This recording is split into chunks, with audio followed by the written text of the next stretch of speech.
Hey everyone, my name is Amanda and I'm the Fun Size Reader, and today I am going to talk about my favorite contemporary romance books of 2024.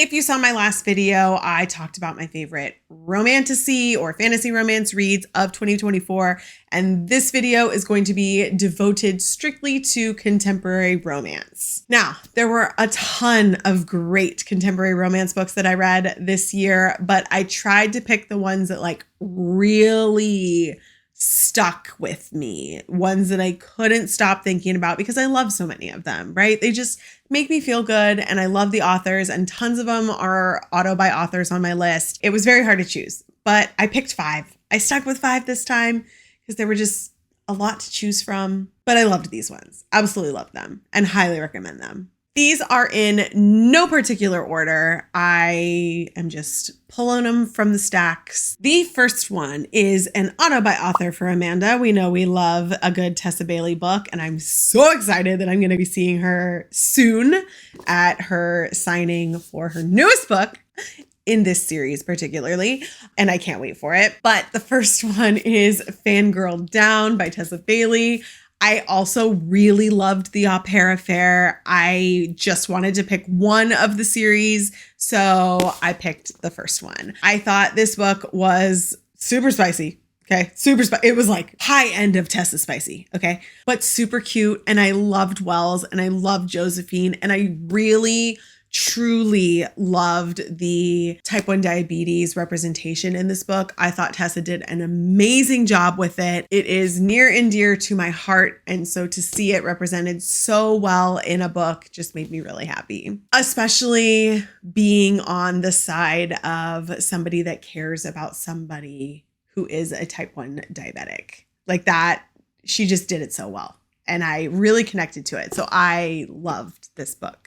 The next one is sure to make you cry. Okay, it made me cry. I have made this author an auto by author. She's amazing. She does a ton of books that are inspired by movies that I grew up watching or that I loved when I was younger. And so this one was no different. It was a mixture of Sweet Home Alabama and The Notebook. And oh my God, it was done so well. I loved this book, and that is All My Love by Morgan Elizabeth. This is a small town rock star, second chance romance. Yes, second chance romance. It's so much deeper than that. This book was so deep. It tugged at me. Like I said, I cried. I knew it was going to wreck me, and it did.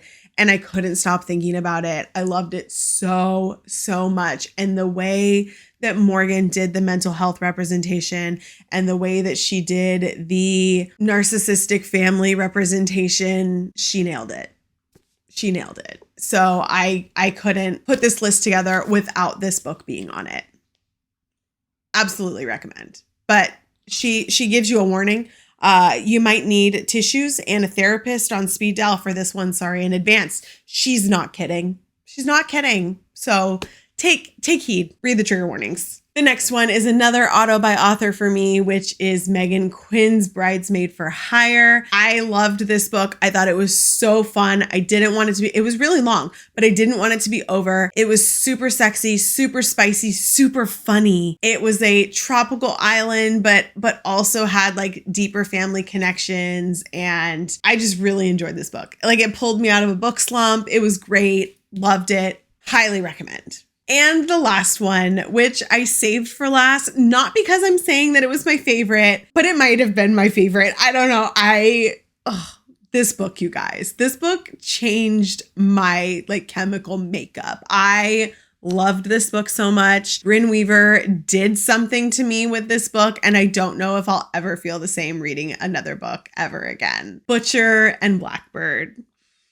I loved it. If you guys have seen my video on this, you understand. If you haven't seen my video, please go watch it. I rewatched it recently because I convinced one of my best friends to read this book, she's a horror thriller reader and she's slowly getting into romance. And so I was like, read Butcher. Finally, she got it for Christmas and she loves it. Anyways, I also abso-fucking-lutely love this book. I don't even know how to express how much I love it. Yeah.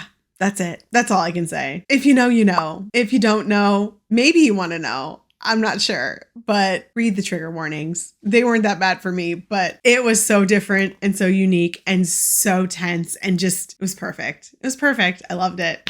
Anyways, the romance books were just top notch this year, and it was very hard to pick and narrow down exactly what I wanted to share as my favorites, but I did my best. And just like with the fantasy, there's a huge lineup of romances coming next year, tons of huge authors putting out more books, and I feel like I just don't have time to read them all.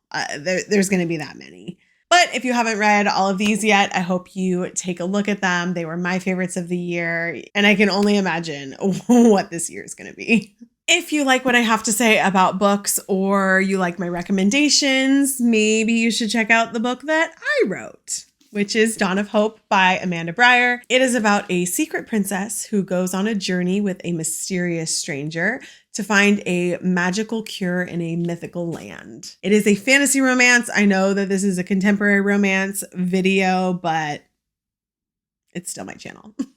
As always, I will put the books that I talked about today in the description below. I hope you had an amazing 2024 contemporary romance reading year.